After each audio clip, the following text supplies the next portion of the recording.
नमस्कार. आज 14 डिसेंबर 2022 वार आहे बुधवार.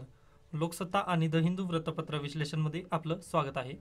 पहा, 2 दिवसाबद्दल मी क्षमस्व, कारण 2 दिवस आपण लोकसत्ता फक्त घेत होतो वृत्तपत्र. द हिंदूचे नोट्स वगैरे तुम्हाला अद्याप मिळालेले नाहीत.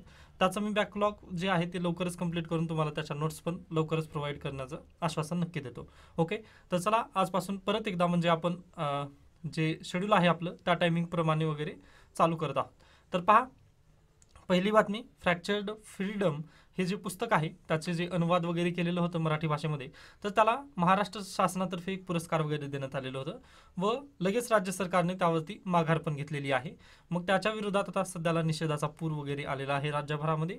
ओके, मग यांनी भरपूर गोष्टी वगैरे त्यामध्ये दिलेल्या आहेत, पण ते आपल्यासाठी वगैरे कामाच्या नाहीत, कारण आता राज्य सरकारनेच त्यावरती वापसी वगैरे घेतलेली आहे. मग आपण त्याबद्दल आता डिटेलमध्ये वगैरे जाणं काही आवश्यकतेचं मला दिसून आलं नाही, त्यामुळे मी स्किप करतोय. त्यानंतर सैन्य संघर्षावरून संसदेत वादंग, म्हणजे भारताच्या तत्परतेमुळे चीनचा घुसखोरीचा प्रयत्न फसला, संरक्षण मंत्री असं त्यांचं वक्तव्य आहे. तरी देखील सविस्तर चर्चेची मागणी करत विरोधकांचा सभात्याग. त्यानंतर पुढे या, राज्यात पुन्हा जलयुक्त शिवार अभियान, म्हणजे 3 वर्षांत 5,000 गावांत योजना राबवण्याचे उद्दिष्ट परत एकदा त्यांनी ठेवलेलं आहे. म्हणजे जेव्हा उद्धव ठाकरे यांचं सरकार वगैरे आलेलं होतं तेव्हा त्यांनी काय केलं होतं, महाविकास आघाडी सरकारच्या काळामध्ये ही योजना वगैरे गुंडाळण्यात आलेली होती. कारण पहा, जास्त भ्रष्टाचाराचे वगैरे आरोप या योजनेवरती वगैरे लागत होते. त्यामुळे यांनी काय केलं, महाविकास आघाडी सरकारने ही योजनाच बंद वगैरे केली होती. मग आता परत बीजेपीचं शासन वगैरे आपल्याला आलेलं दिसत आहे. मग यांनी परत ती योजना वगैरे चालू केलेली आहे. हीच आपल्यासाठी गरजेची बाब आहे. त्यानंतर पुढे या, येथून पण न्यूज गरजेच्या नाहीत. त्यानंतर सेकंड पेजवरती पहा, पदवी अभ्यासक्रमासाठी 7 वर्षांची आता मुदत देण्यात आलेली आहे. पदवीचा अभ्यासक्रम म्हणजे UG, ओके, अंडर ग्रॅज्युएशनचे जो कोर्स वगैरे जे असेल ते किती वर्षाचा असेल, तर 4 वर्षाचा कोर्स करण्यात आलेला आहे. व पहा, जे 2020ची जी न्यू एज्युकेशनल पॉलिसी वगैरे आहे यानुसार काय झालेलं आहे पहा, तर मल्टिपल एंट्री आणि मल्टिपल एक्झिटचा पर्याय तुम्हाला देण्यात आलेला आहे. म्हणजे पहा, तुम्हाला शिकत म्हणजे आता हे जे 4 वर्षाचा जे अभ्यासक्रम आहे, पदवीचा अभ्यासक्रम वगैरे आहे, मग हे अभ्यास करत असताना तुम्ही दुसरीकडे पण अभ्यास वगैरे घेऊ शकता. म्हणजे तुम्ही काय करलात, एक्झिट केलात. ओके, म्हणजे डिग्री अभ्यासक्रमातून तुम्ही एक्झिट केलात व परत तुम्ही एंट्री वगैरे करू शकता. ओके, मग परत हे एंट्री करू शकता, पण असं किती वेळात, तर 7 वर्षामध्येच तुम्हाला हे कंप्लीट करावं लागेल. ओके, डिग्री करत असताना तुम्ही अन्य एज्युकेशनसाठी तुम्ही डिग्रीमधून बाहेर पण पडू शकता, डिग्रीमधून एक्झिट करून तुम्ही अन्य शिक्षण घेऊ शकता. परंतु ठरलेल्या 7 वर्षाच्या आतमध्ये जर तुम्ही एंट्री केलात तरच तुम्हाला डिग्री वगैरे परत ती मिळेल, अन्यथा म्हणजे तुम्ही त्यापासून मुकाल वगैरे हे सांगण्यात आलेलं आहे. म्हणजे 7 वर्षाची मुदत वगैरे देण्यात आलेली आहे व डिग्रीचा जो कोर्स असेल तुमचा तो 4 वर्षाचा असेल. हेच प्रामुख्याने आपल्याला गरजेचं आहे. बाकी यामध्ये भरपूर काही गोष्टी आहेत ते गरजेच्या आपल्याला दिसून आल्या नाहीत. त्यानंतर पुढे चला, राज्यातील न्यूज आहेत. यामधून पहा, राज्यातून 90,000 टन केळींची निर्यात, ही अगदी चांगली गोष्ट आहे. कारण कोविडपासूनची जी निर्यात वगैरे होती ती थांबलेली होती. म्हणजे कोविड दरम्यान थोडंसं जळगावची जी केळी प्रसिद्ध आहे, म्हणजे GI टॅग आपल्याला लागलेलं दिसून येतं. ओके, जळगावच्या केळीला. मग पहा, कोरोनाची टाळेबंदी वगैरे जेव्हा झालेली होती तेव्हा ते थोडंसं म्हणजे मिसमॅच वगैरे झालेलं होतं, इम्पोर्ट एक्सपोर्ट वगैरे. तर ते आता परत एकदा सुरळीतरित्या वगैरे चालू झालेली आहे, हे आपलं इथं सांगता येतं. त्यानंतर पुढे या, प्रकल्प माळढोक सुरू करता येईल का, सर्वोच्च न्यायालयाची केंद्र सरकारला विचारणा. यासोबतच निर्णयाच्या संतगतीवर ताशेरे देखील काढण्यात आलेला आहे. म्हणजे पहा, आपण याच्या पूर्वीही चर्चा वगैरे आपण केलेली आहे की राजस्थान सरकार, त्यानंतर गुजरातमध्ये वगैरे जी माळढोक सापडतात, त्यानंतर महाराष्ट्रात देखील यांचे आपल्याला हे माळढोक जे आहेत पक्षी ते सापडत असतात. परंतु यांचं प्रामुख्याने प्रॉब्लेम कुठे होता, तर पहा, हे जे वीज तारा वगैरे आहेत, या विजांना हे काय होतात, हे पक्षी धडकतात व त्यांचा जागीच अपघात वगैरे होतो, अपघाताने मृत्यू वगैरे होतो. हे आपलं इथं बेसिकली सांगता येतं. त्यामुळे व हे पहा, माळढोक पक्षी जे आहेत हे अतिशय म्हणजे क्रिटिकली एंडेंजर्ड या यादीमध्ये वगैरे हे बसतात. म्हणजे IUCNची जी यादी आहे या यादीतील कोणती क्रिटिकली एंडेंजर्ड या स्पेसीजमध्ये वगैरे हे मोडतात. ओके, मग असं असताना देखील केंद्र सरकार काहीच त्यावरती ॲक्शन वगैरे घेत नाही. या निर्णयामुळे थोडंसं केंद्र सरकारवर सर्वोच्च न्यायालय काय झालेलं आहे, नाराज झालेलं आहे. यासोबत सर्वोच्च न्यायालयाचं म्हणणं आहे की ज्या पद्धतीने आपण टायगर पण काय आहे, क्रिटिकली एंडेंजर्ड आहे टायगर, त्यानंतर इलिफंट पण काय आहे, क्रिटिकली एंडेंजर्ड आहे. प्लीज हे 2 गोष्टी तुम्ही लक्षात ठेवा, टायगर त्यानंतर इलिफंट. म्हणजे डायरेक्टली प्रश्न अशा पद्धतीने येतो UPSC मध्ये. तर टायगर आणि इलिफंट हे काय आहेत की क्रिटिकली एंडेंजर्ड आहेत. यामुळे यांना काय केलेलं आहे, टायगर रिझर्व आणि इलिफंट रिझर्व अशी स्थापना केलेली आहे. मग सुप्रीम कोर्टाचं तेच म्हणणं आहे की माळढोक पण हे जे पक्षी वगैरे आहेत यांनी पण आता क्रिटिकली एंडेंजर्ड आहेत. मग तुम्ही यांच्यासाठी पण अगदीच करू शकता, म्हणजे एक रिझर्व वगैरे याच्यासाठी तुम्ही बांधू शकता का, असंच केंद्र सरकारला वगैरे विचारणा केलेली आहे.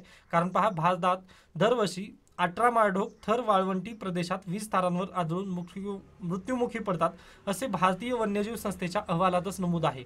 ओके, असं असताना देखील कोणतंच सरकार वगैरे त्यावरती योग्य प्रमाणात म्हणजे जे निर्णय वगैरे आहेत ते घेण्यात काटकसर करत आहे, ही तर बेसिकली सांगता येतं. त्यानंतर पहा, सर्वोच्च न्यायालय यांना हे पण दिलेलं होतं की बर्ड डायव्हर्टर्स म्हणजे इथं येत असतील, जर या दिशेने वगैरे जर येत असतील तर इथून दुसरीकडे वगैरे डायव्हर्ट व्हावं, असं देखील उपकरणं वगैरे बसवण्याचे निर्देश वगैरे दिलेले होते. व केंद्र सरकारने पण त्याला नक्कीच आम्ही बसवू असं म्हटलेलं होतं, परंतु त्यांनी अद्याप काहीच यावरती ॲक्शन वगैरे घेतलं नाही. हेच प्रामुख्याने या सर्व गोष्टीमधून आपल्याला सांगता येतं. ओके, याच्याही पुढे गेल्यानंतर पहा, महाराष्ट्रात पण त्याच केसेस आहेत की महाराष्ट्रातील जे विदर्भ आहे, विदर्भामध्ये पण अशाच केसेस वगैरे आपल्याला आढळून येतात. त्यामुळे 2-3 महिन्यापूर्वी 1 महिन्यापूर्वीचीच गोष्ट आहे की हेच प्रकरण समान महाराष्ट्रामध्ये पण घडलेलं होतं की जे पक्षी आहेत ते डायरेक्टली विजांच्या खांबांना वगैरे आढळून त्यांचा अपघात होतो व अपघातामुळे त्यांचा मृत्यू होत आहे. ही न्यूज आपल्याला आलेली आहे व मी ती कव्हर केलेली आहे, मला ती माहिती आहे. तरी देखील याच्या जे नोट्स वगैरे आहेत ते pawanelewa.com या वेबसाईट जी वेबसाईट आहे आपली त्यावरती मी अपलोड केलेले आहेत, तर ते तुम्ही अगदी वाचून घेऊ शकता. ओके, तर हे झालं सर्व म्हणजे सर्वरित्या माळढोक या प्रकरणाबद्दल किंवा प्रकल्प माळढोक हे सुरू करता येईल का, असं सुप्रीम कोर्टाने त्यांना विचारणा केली, त्या संदर्भात आहे हे. ओके, त्यानंतर आपण पुढे जाऊया. तर पहा, मुंबई किंवा राज्य या संदर्भात पहा, देशाच्या सर्वसमावेशक डिजिटल प्रगतीवर जागतिक झोत अमिताभ कांत यांचं म्हणणं आहे. तर पहा, अगदीच यांनी जे म्हटलं की विकासात विदा जे आहे ते अगदी महत्त्वाचा असतो, असं त्यांचं मत आहे. तर G20 कार्यगटाच्या बैठकीत विकासासाठी विदा यावर खल त्यांनी व्यक्त केलेली आहे.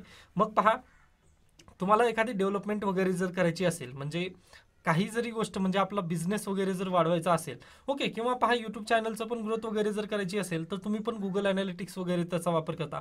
ओके, किंवा जर बिझनेसचं पण तसंच आहे, फ्लिपकार्ट, अमेझॉन वगैरे ज्या कंपनीज आहेत त्यांचं पण कशामुळे त्यांनी वाढलेलं आहे, इन्क्रीज ग्रोथ कशामुळे झाली, तर त्यांनी डाटा ॲनालिटिक्स केला. Okay, data analytics.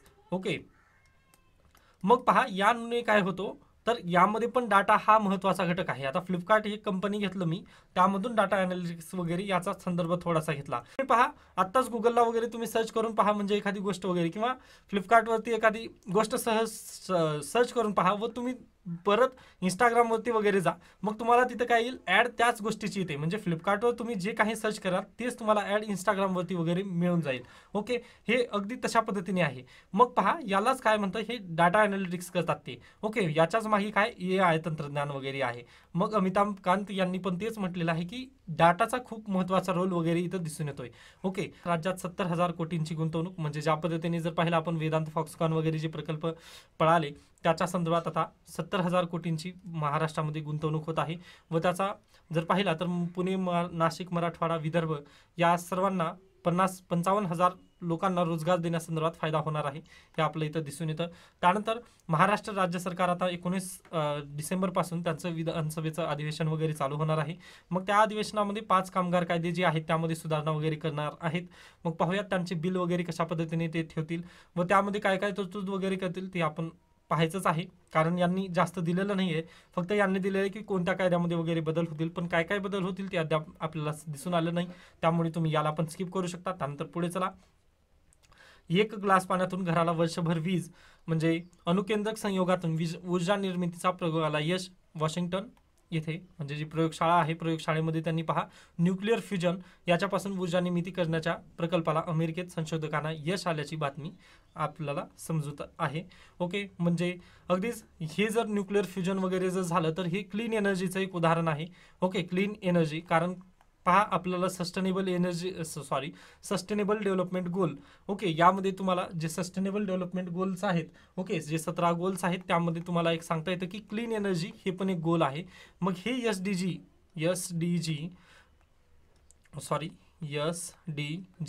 हे SDG साध्य करण्यासाठी तुम्हाला क्लीन एनर्जी अगदीच लागते. मग त्यासाठी न्यूक्लिअर फ्युजन पासून जी ऊर्जा निर्मिती वगैरे होईल ते अगदीच आपल्याला महत्त्वाची ठरेल किंवा आपलं एक चांगलं माध्यम वगैरे ठरेल एनर्जीसाठी, हे आपल्या इथं सांगता येतं. मग भारताचं पण त्यामध्ये पार्ट वगैरे आहे, म्हणजे भारताने पण त्यामध्ये हिस्सा वगैरे घेतलेला आहे, हे चांगली बाब आहे. ओके, म्हणजे जे G20 संदर्भात आपल्याला सांगता येईल की भारत कशा पद्धतीने पुढे वगैरे जात आहे. तर न्यूक्लिअर फ्युजन या एनर्जी च्या क्षेत्रामध्ये, क्लीन एनर्जीच्या रिसर्चमध्ये देखील भारताचा वाटा वगैरे आहे कुठेतरी, हे आपल्या इथं बेसिकली सांगता येतं. ही चांगली बाब आहे आपल्यासाठी. त्यानंतर पुढे चला, 7 सदस्यांच्या घटनापीठापुढे सुनावणी घ्या, म्हणजे राज्यातील सत्ता संघर्षावर ठाकरे गटाची सर्वोच्च न्यायालयाला मागणी. मग पाहूयात, याच्यापूर्वी पहा, सुप्रीम कोर्टाने 5 सदस्यीय घटनापीठ वगैरे नेमलेलं आहे व 13 जानेवारी पासून त्यांची सुनावणी वगैरे होणार होती असं त्यांनी म्हटलेलं होतं. परंतु झालेलं काय, तर उद्धव ठाकरे जे आहेत त्यांनी म्हटलेलं आहे की आता 7 जे सदस्य आहेत त्यांनी आमची सुनावणी वगैरे घ्यावी. मग आता सर्वोच्च न्यायालयाचे जे सरन्यायाधीश आहेत डी वाय चंद्रचूड यांच्या पुढे तो प्रकरण वगैरे गेलेलं आहे. मग त्यांनी आता यावरती 7 नेमायचं, म्हणजे 7 न्यायाधीश नेमायचे किंवा फक्त 5च न्यायाधीश वगैरे असावेत, असं त्यांच्या पुढे आता पेच आहे. मग पाहूयात जे डी वाय चंद्रचूड कशा पद्धतीने त्यांनी म्हणजे निर्णय वगैरे घेतील, त्यावरती हे सर्व प्रकरण वगैरे अवलंबून असणार आहे व जानेवारीत या प्रकरणाची वगैरे सुनावणी होईल. मग पहा, यामध्ये एक रेफरन्स आलेला आहे आसाममधील केसचा. ओके, तो रेफरन्स काय पहा, आसाममधील नवाब रेबिया विरुद्ध उपसभापती खटल्यात सर्वोच्च न्यायालयाच्या खंडपीठाने दिलेला निर्णय, जो निकाल आहे तो पडताळून पाहण्याची गरज आहे. ओके, त्या प्रकरणामध्ये त्यामुळे राज्यातील सत्ता संघर्षाचे प्रकरण 7 न्यायाधीशांच्या घटनापुढे चालवले गेले पाहिजे, असा युक्तिवाद शिवसेना पक्षाच्या वतीने कपिल सिब्बल यांनी केलेला आहे. म्हणजे पहा, आसाममधील जे प्रकरण झालेलं होतं 2017 मध्ये, ते काय होतं पहा, 2016 मध्ये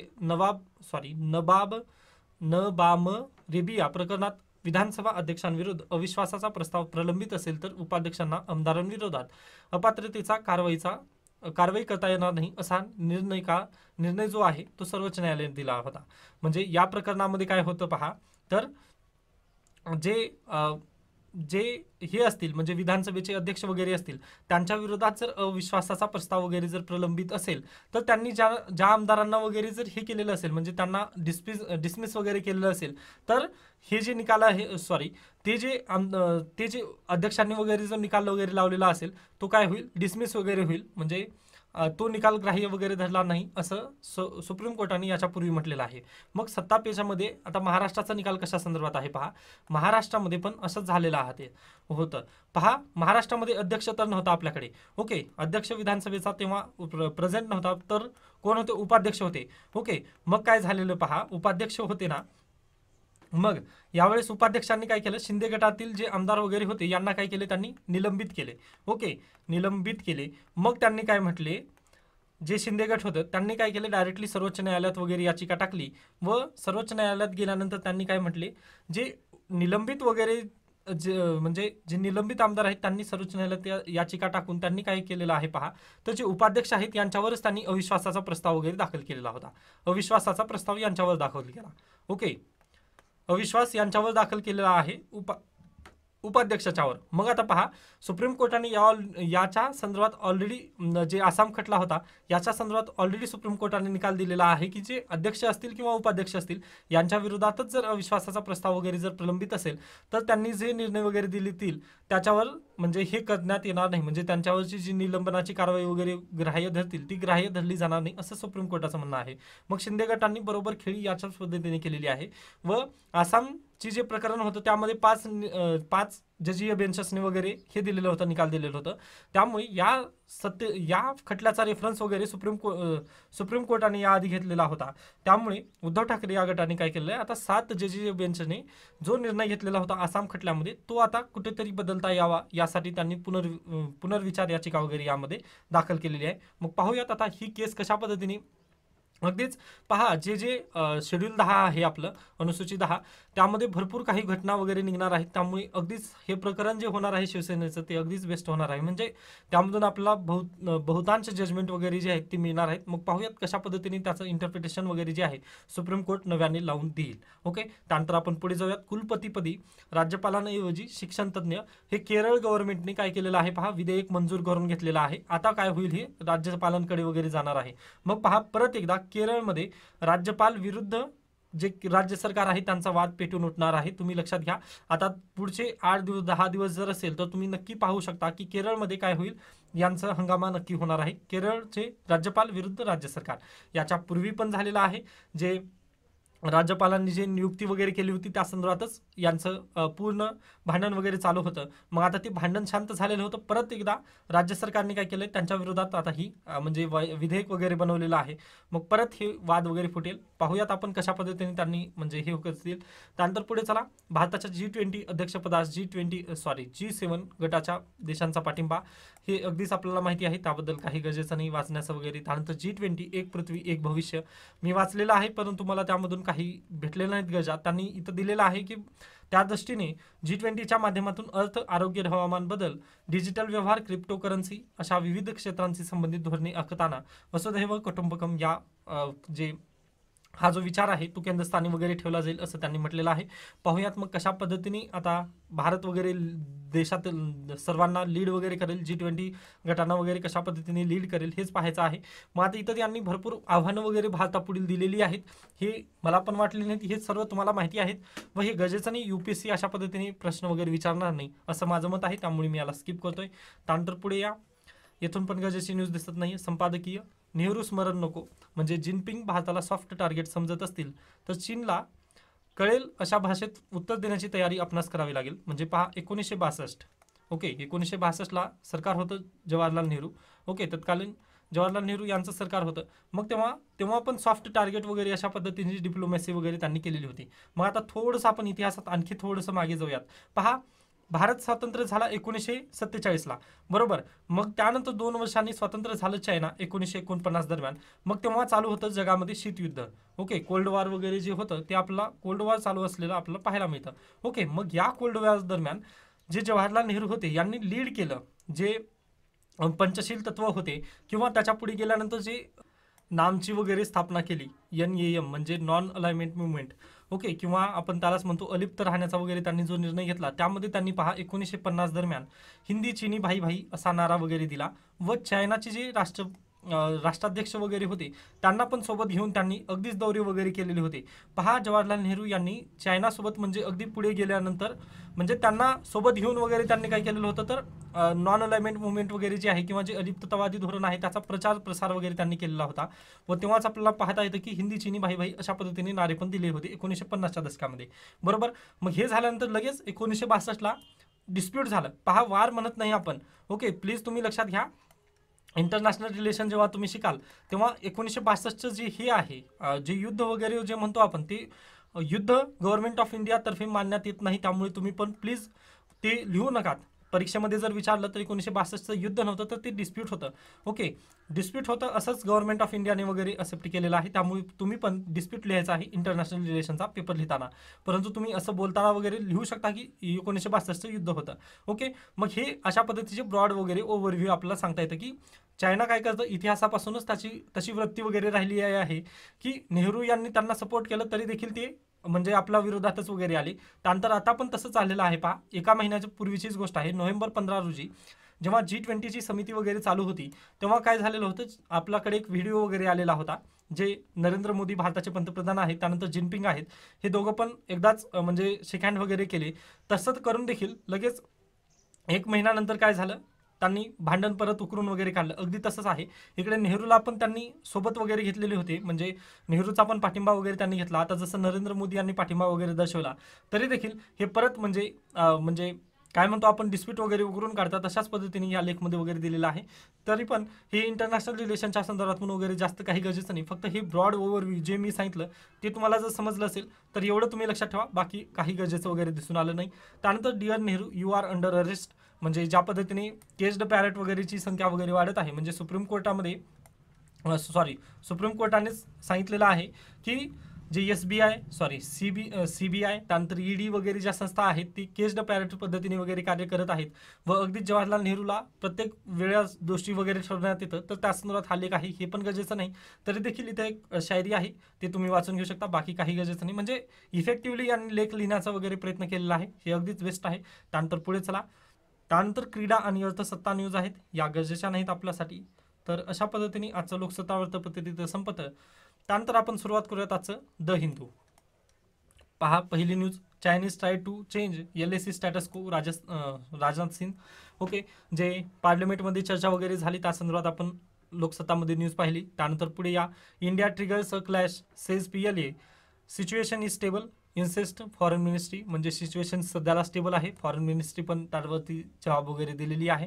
हे पण गरजेची न्यूज नाही. त्यानंतर पुढे या, सुप्रीम कोर्ट जज recuses herself from hearing Bilkis Bano plea. पहा आता हे रिक्युजेस वगैरे जे प्रकरण वगैरे म्हणजे हे काय असतं, तर पहा सुप्रीम कोर्टचे जे जज वगैरे असतात, आता पहा हे न्यायमंडळ वगैरे आहे किंवा हे घटनापीठ असं आपण कन्सिडर करू शकतो याला, 7 सदस्यीय किंवा हे 5 सदस्यीय वगैरे जे घटनापीठ असतं, मग या घटनापीठामध्ये काय असतात तर न्यायाधीश असतात. ओके, मग एखाद्या न्यायाधीशांना वगैरे जर वाटलं, ओके, की एखाद्या न्यायाधीशाला जर वाटलं की हे प्रकरण मी इथे प्रकरण जर रिप्रेझेंट वगैरे जर केलं, या प्रकरणामध्ये जर निकाल मी दिला, तर निर्णय दिल्यानंतर असं जे प्रिन्सिपल ऑफ नॅचरल जस्टिस वगैरे व्हायोलेट होईल किंवा एखाद्या पक्ष जे पार्टी वगैरे आहे या पार्टीला असं वाटेल की हे पक्षपाती वगैरे निर्णय वगैरे झालेला असेल, असं जर वाटत असेल तर त्यांनी काय करतात, हे जे न्यायाधीश असतात ते स्वतःहून वगैरे रिक्यूज करतात. ओके, स्वतःहून ते रिक्यूज करतात. ओके, परंतु जे कारण त्यांना द्यावं लागतं पहा. ओके, कारण त्यांना द्यावं लागतं की रिक्युजलचं कारण काय आहे पहा, व त्यांना कोणी दबाव वगैरे तर टाकू शकत नाही की रिक्यूज वगैरे करण्यासंदर्भात, फक्त ते स्वतःहून वगैरे सेल्फ रिक्यूज वगैरे करत असतात. कारण हे तुम्हाला मी सांगितलेलं आहे की यामधून पार्टीला वगैरे कुणाला तरी म्हणजे थोडंसं वाटत असेल की हे यांनी जर निर्णय मला दिला तर हे कुठेतरी पार्टिशन वगैरे करतील, जर वाटत असेल तर त्यांनी रिक्यूज वगैरे करत असतात.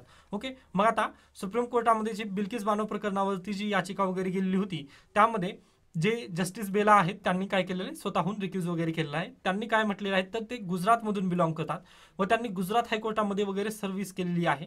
हे सर्व जे प्रकरण वगैरे पाहिलं असलं तर आपल्याला माहिती आहे की हे गुजरात हायकोर्ट, त्यानंतर गुजरात सरकार या सर्वांविषयी आहे.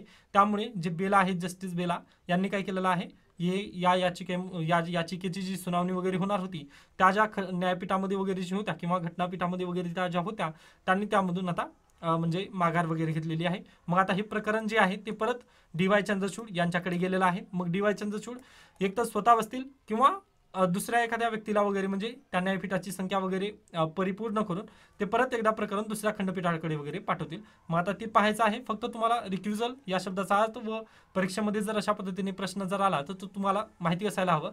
ओके, कारण कन्सेप्ट ऑफ रिक्युजल्स वगैरे जी आहे ती विचारली जाऊ शकते. UPSC अशाच पद्धतीने प्रश्न वगैरे काढते. पहा, MPSC मध्ये हायकोर्टासंदर्भातच जास्त प्रश्न विचारतात, परंतु UPSC जर पाहिलं तुम्ही तर हायकोर्ट प्लस सुप्रीम कोर्ट यांचे जे इंटरप्रिटेशन वगैरे असतात तिथं जास्त विचारलं जातं. UPSCला हा प्रश्न अगदी महत्त्वाचा आहे. ओके, त्यानंतर पुढे जाऊ शकता. त्यानंतर पहा, जी इंटरनॅशनल ट्रॅव्हलिंगची संख्या वगैरे आहे ती अगदीच वाढत आहे. म्हणजे 2020 मध्ये ती अगदीच घटलेली होती, ती परत 2022 मध्ये वगैरे पूर्ववत येत आहे, असं आकडेवारी वगैरे सांगायला भेटते आपल्याला. त्यानंतर पुढे या, इथून गरजेची न्यूज काही नाही आहे. ओके, त्यानंतर पुढे चला.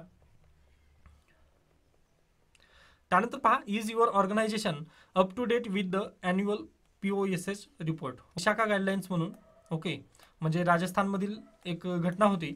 ओके, ती घटना वगैरे आता आपल्यासाठी गरजेची नाही, परंतु त्या दशकामध्ये सुप्रीम कोर्टाने काय केलं, विशाखा गाईडलाईन्स वगैरे दाखवून दिल्या. म्हणजे एखादी ऑर्गनायझेशन असेल किंवा एखादी कंपनी वगैरे असेल किंवा शासकीय कार्यालय वगैरे असेल, तिथे जर एखादी महिला वगैरे जर कार्य करत असेल तर त्यांच्यावरती सेक्शुअल हरासमेंट वगैरे होऊ नये या नात्याने त्यांनी काय केलेलं आहे, तर सुप्रीम कोर्टाने विशाखा गाईडलाईन्स वगैरे दिली होती, कारण तशा पद्धतीची केस आहे ती. ओके, मग सुप्रीम कोर्टाने विशाखा गाईडलाईन्स दिल्यानंतर देखील म्हणजे 10-20 वर्षानंतर आपल्याला सांगता येतं की 2013 मध्ये POSH संबंधित कायदा आलेला आहे. आय थिंक कुठे आहे तो कायदा, हा ही पहा, prohibition and redressal act of 2013. हे कायदा पुन्हा 2013 मध्ये वगैरे तयार करण्यात आला. म्हणजे थोडासा कालावधी लागला, परंतु तो कायदा वगैरे तयार करण्यात आला.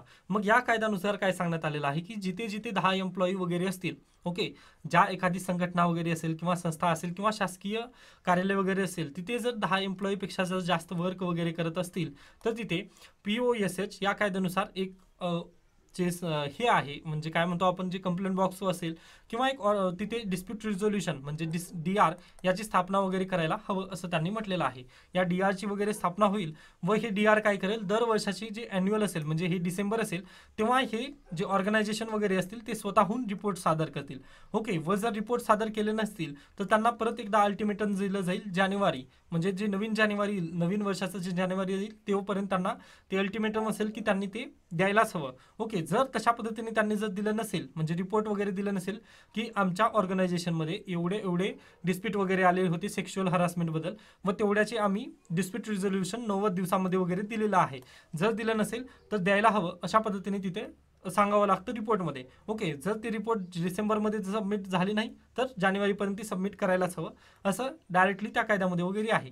व जर हे दोन्ही वेळेस जर सबमिट जर झालीच नाही, जानेवारीपर्यंत देखील सबमिट झाली नाही तर 50,000 रुपयेचा दंड वगैरे त्यांना बसू शकतो. ओके, हे झालं बेसिकली ओव्हरऑल आपल्याला इथं सांगता येतं. मग पहा, याच्या पुढे गेल्यानंतर हे जे डिस्प्यूट रिझोल्युशन वगैरे असतं तर याचा डेटा आहे का गव्हर्नमेंटकडे? गव्हर्नमेंट ऑफ इंडियाकडे अद्याप याचा काहीही डेटा वगैरे शिल्लक नाहीये किंवा काहीच डेटा यांच्याकडे माहिती नाही असं आपल्याला सांगता येतं.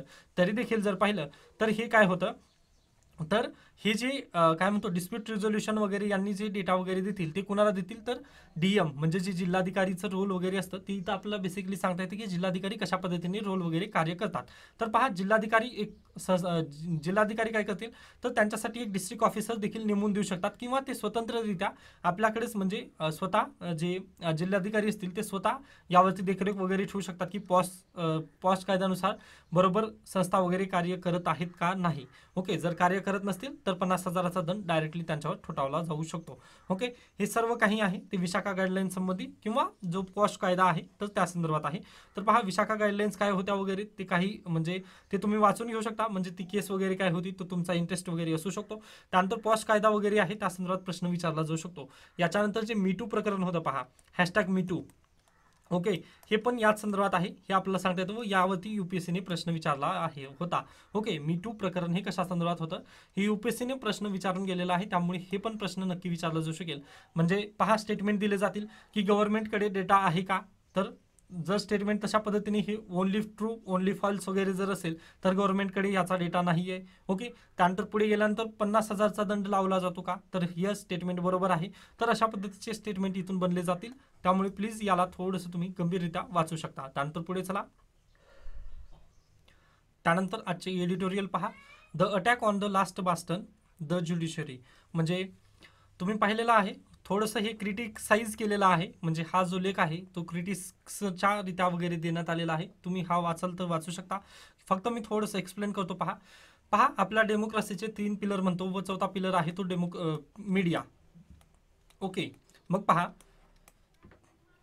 जे रवीश कुमार प्रकरण वगैरे झालं त्यामधून आपल्याला समजून येतं की मीडिया काय झालेली आहे. तर गोदी मीडिया वगैरे जे त्यांनी नाव वगैरे दिलं तर त्या संदर्भात आपल्याला सांगता येतं की जे 4th पिलर ऑफ डेमोक्रेसी आहे ते अगदीच म्हणजे खालावलेलं आहे किंवा त्या पद्धतीने ती योग्यरित्या कार्य वगैरे करत नाही. ओके, मग हे झालं चौथं पिलर तर ऑलरेडी कोलॅप्स झालेला आहे. त्यानंतर पहिले 2 पिरियड आहेत, पहिले 2 पिलर आहेत त्यामध्ये एक असतं एक्झिक्युटिव्ह. ओके, एक्झिक्युटिव्ह पिलर अगोदरच केंद्र सरकारच्या हातात येतं. त्यानंतर सेकंड पिलर आहे लेजिस्लेटिव्हमध्ये पण केंद्र सरकारचे काय आहे तिथे बहुमत आहे, स्पष्ट बहुमत आहे, राज्यसभा असू द्या किंवा लोकसभा. त्यामुळे काय झालं, दोन्ही पिलर ऑलरेडी कोलॅप्स आहेत. त्यानंतर 4th पिलर जे म्हणतो आपण ते मीडिया पण कोलॅप्स आहे. मग राहिलं होतं 3रं पिलर. ओके, मग त्याला पण कोलॅप्सचा प्रयत्न वगैरे सध्याला होत आहे असं त्यांचं मत आहे. पहा, यांनी थोडेसे जजमेंट वगैरे दिलेले आहेत. कारण पहा, आता याच्यापूर्वी पहा, म्हणजे आता सध्याला कोण आहेत चीफ जस्टिस ऑफ इंडिया, तर चीफ जस्टिस ऑफ इंडिया सध्याला कोण आहेत तर DY चंद्रचूड. Okay, DYC. त्यानंतर यांच्यापूर्वी कोण होते, यू ललित. ओके, त्यांच्यापूर्वी कोण होते, NV रमन्ना. ओके, हे तिघं पण पहा, यांच्या तिघांच्या काळातच म्हणजे जे किरण रिजिजू सध्याचे विधी मंत्री आहेत यांनी काय केलं, जे NJC कायदा होता किंवा जे कोलिजियम सिस्टीम आहे त्यावरती त्यांनी भाष्य केलेलं आहे. यांच्या पूर्वीचे जे जस्टिस वगैरे होते त्यांच्यावरती यांनी काहीच भाष्य वगैरे केलं नाही. कशामुळे, तर यांचं असं मत आहे की जे सध्याचे जे जस्टिसेस वगैरे आहेत, जे 3 जस्टिसेस जे आहेत ते इंटेलेक्च्युअल आहेत. ओके, त्यामुळे थोडासा यांचा परिणाम वगैरे होत आहे व हे डायरेक्टली गव्हर्नमेंटला वगैरे क्रिटिसाइज करत आहेत. आताच तुम्ही पाहिलेलं आहे DY चंद्रचूड यांनी कशा पद्धतीने म्हणजे जामीन जे देत आहेत किंवा जे जामीन भेटायला पाहिजे त्यावरती त्यांनी भाष्य वगैरे केलेलं आहे DY चंद्रचूड यांनी. यामुळे लेखकाचं असं मत आहे की आता पहा, सर्व जे 3 पिलर जे आहेत ते ऑलरेडी कोलॅप्स झालेले आहेत. मग 4थं पिलर जे ज्युडिशरी आहे त्याला फक्त कोलॅप्स वगैरे करण्यासाठीच जे कोलेजियम सिस्टम वगैरे आहे त्याच्यावरती केंद्र सरकार वगैरे भाष्य करत आहे किंवा जे लॉ मिनिस्टर वगैरे आहेत त्यांनी थोडंसं ज्युडिशियलला कंट्रोल करण्यासाठी वगैरे प्रयत्न करत आहे असं लेखकाचं वगैरे मत आहे. मग त्यासाठी त्यांनी क्रिटिसाइजसाठी भरपूर डाटा पॉईंट वगैरे दिलेले आहेत. अगदीच आता समाजामध्ये एक चांगला नागरिक म्हणून तुम्हाला जर बघायचं असेल तर तुम्हाला हे अगदी गरजेचं आहे, त्यानिमित्ताने मी हे घेतलेलं आहे लेख. ओके, तर त्याच्या नोट्स वगैरे जे आहेत ते pawannilevar.com या वेबसाईटवरती आल्यानंतर तुम्हाला मिळून जातील. करंट अफेअर्स सेक्शनवरती यायचं आहे, डिसेंबर 2022. ओके, यावरती क्लिक केल्यानंतर पहा अगदीच 12 आणि 13 तारखेच्या मी अद्याप यावरती अपडेट दिलेलं नाही आहे, ते लवकरच देईन मी. त्यानंतर 14 तारखेचा आज अपडेट दिलेला आहे. तर यावरती क्लिक केल्यानंतर तुम्हाला समजून येईल. इथं एडिटोरियल्स आहेत. त्यानंतर प्रिलिम फॅक्टमध्ये पहा हे वीरेंद्र सराफ, राज्याचे नवे महाधिवक्ता वगैरे जे सांगितलं आपण. त्यानंतर पुढे या शेवटच्या बुरुजावर न्यायव्यवस्थेवर कशा पद्धतीने हल्ला वगैरे होत आहे हे इथं डिटेलमध्ये वगैरे दिलेलं आहे. ते तुम्ही अगदीच जर तुम्हाला जर वाटत असेल तर ते वाचून घेऊ शकता. कारण B.R. आंबेडकर यांनी पण सांगितलेलं होतं की जे कॉलेजियम सिस्टम वगैरे असेल, म्हणजे कॉलेजियम सिस्टम तेव्हा तर हे इव्हॉल्व्ह वगैरे झाली नव्हती, परंतु B.R. आंबेडकर यांचं मत काय होतं पहा, की ज्युडिशियरीच्या अपॉइंटमेंटमध्ये वगैरे तिथे कोणाचाही हस्तक्षेप राहू नये. कारण पहा ज्युडिशरी कशी आहे आपली स्वतंत्र आहे, मग स्वतंत्ररित्याच त्यांच्या नेमणुका वगैरे व्हावं असं डॉक्टर बाबासाहेब आंबेडकर यांचं पण मत होतं. मग यांनी त्यांचा पण संदर्भ वगैरे घेतलेला आहे. तर जर तुम्हाला शक्य झालं तर हे तुम्ही वाचून घेऊ शकता. त्यानंतर वन हक्क धोक्यात आणणारे संवर्धन विधेयक 1972चा जो कायदा होता, जो इंदिरा गांधी यांनी केलेला होता 1972चा कायदा, तर त्यामध्ये सध्याला अमेंडमेंट वगैरे होत आहे. व याचं कालचं पहा काल मी याचं डिटेलमध्ये विश्लेषण वगैरे घेतलेलं आहे, तर तुम्ही कालचा व्हिडिओ पाहून घेऊ शकता या कायद्यासंदर्भात. तर पहा लोकसभामध्ये याचं जे विधेयक आहे 2021चं ते अमेंडमेंट बिल 1972चा जो कायदा आहे तो ऑलरेडी पास झालेला होता. तर आता राज्यसभेमध्ये तो पास झालेला आहे. तर त्या संदर्भात हे बिलमध्ये काय काय देण्यात आलेलं आहे हे सर्व दिलेलं आहे. तर तुम्ही आजचं तुम्ही हे हे वाचून घेऊ शकता लेख, किंवा कालचा व्हिडिओ तुम्ही जो आहे म्हणजे कालचा जो व्हिडिओ आहे तो तुम्ही पूर्ण डिटेलमध्ये वगैरे पाहून घेऊ शकता. तर त्यामधून तुम्हाला हे सर्व क्लिअर होऊन जाईल. त्यानंतर पुढे या the rise of rural manufacturing, म्हणजे हा लेख आहे. हे पण गरजेचं आहे. ग्रामीण उत्पादनाचा उदय, म्हणजे शहरी ग्रामीण मॅन्युफॅक्चरिंग शिफ्ट, म्हणजे शहरामधून ग्रामीण भागात सध्याला मॅन्युफॅक्चरिंग शिफ्ट वगैरे होत आहे. यामुळे फायदे व तोटे वगैरे त्यांनी दिलेले आहेत. म्हणजे पुढे आव्हाने काय होईल, तर ग्रामीण भागामध्ये काय आहे तो कौशल्याचा तोटा वगैरे आहे, म्हणजे जे स्किल लेबर वगैरे जे आहेत तिथे मिळणार नाहीत. त्यानंतर जे टॅक्स आहे ते ग्रामीण भागातून केंद्र सरकारला वगैरे जे टॅक्स असतं ते कमी मिळतं. हेच त्यांनी 2 वगैरे पॉईंट वगैरे दिलेले आहेत. हे पण तुम्ही अगदी वाचून घेऊ शकता. यामध्ये काही म्हणजे डिटेल जाण्यासारखं वगैरे काही दिसून आलं नाही. फक्त जे महत्त्वाच्या गोष्टी होत्या, म्हणजे जर पहा एखादी गोष्ट जर ग्रामीण भागामध्ये गेली तर त्याचे पॉझिटिव्ह पण फायदे होतात व त्याचे निगेटिव्ह पण इम्पॅक्ट वगैरे आपला सांगता येतात. तर निगेटिव्हमध्ये काय, एक स्किल्ड लेबर वगैरे त्यांना मिळणार नाही व केंद्र सरकारला टॅक्स मिळणार नाही. ओके, ह्या 2 गोष्टी. व पॉझिटिव्हिटी जर काय म्हटलं तर रुरल एरियामध्येच काय होईल, एम्प्लॉयमेंट वगैरे जनरेट होईल. एम्प्लॉयमेंट जनरेट झाल्यानंतर जे मायग्रेशन वगैरे होणार आहे ती मायग्रेशन वगैरे होणार नाही. त्यामुळे काय होईल, तर गावाचाच डायरेक्टली विकास वगैरे होईल. हे आपलं इथं बेसिकली सांगता येतं. मग हे सर्व दिलेलं आहे, तुम्ही हे वाचून घेऊ शकता. किंवा म्हणजे सर्व जनरल पॉईंट आहेत हे तुम्हाला अगदीच माहिती असतील असं माझं कन्सिडर करून मी पुढे जाऊन येतोय तुम्हाला. त्यानंतर अप्रोर in parliament over India China clash हे आपण पाहिलेलं आहे. त्यानंतर opposition remind government of Nehru stars during 1962 war. पहा 1962 हे वार नव्हतं तर डिस्प्यूट होतं, हे प्लीज तुम्ही लक्षात घ्या. त्यानंतर पुढे या house panel flags casual approach of government over setting up disability centres. पहा केंद्र सरकार 269 DDRCs म्हणजेच डिस्ट्रिक्ट डिसॅबिलिटी रिहॅबिलिटेशन सेंटर यांची स्थापना 269 एवढे जिल्ह्यामध्ये वगैरे यांची स्थापना वगैरे करणार होतं असं केंद्र सरकारचा दावा होता. परंतु सध्याला फक्त 50 ते 60च DDRCची स्थापना वगैरे झालेली आहे असं केंद्र सरकारने प्रश्नामध्ये वगैरे उत्तर दिलेलं आहे लोकसभेमध्ये. तर मग यावरती पण विरोधक वगैरे गोंधळ करत आहे व यातून आपल्याला दिसून येतं की जे कॅज्युअल अप्रोच वगैरे घेत आहे सरकार, म्हणजे जे योजना वगैरे डिसेबिलिटीसाठी वगैरे, म्हणजे डिसेबल पर्सनचा रिहॅबिलिटेशन सेंटर वगैरे स्थापन करायचं ते अगदीच ध्येय वगैरे होतं सरकारचं, परंतु ते अद्याप पूर्ण वगैरे झालं नाही. हे आपल्या इथं बेसिकली सांगता येतं. नंतर क्रीडा न्यूज आहेत पहा.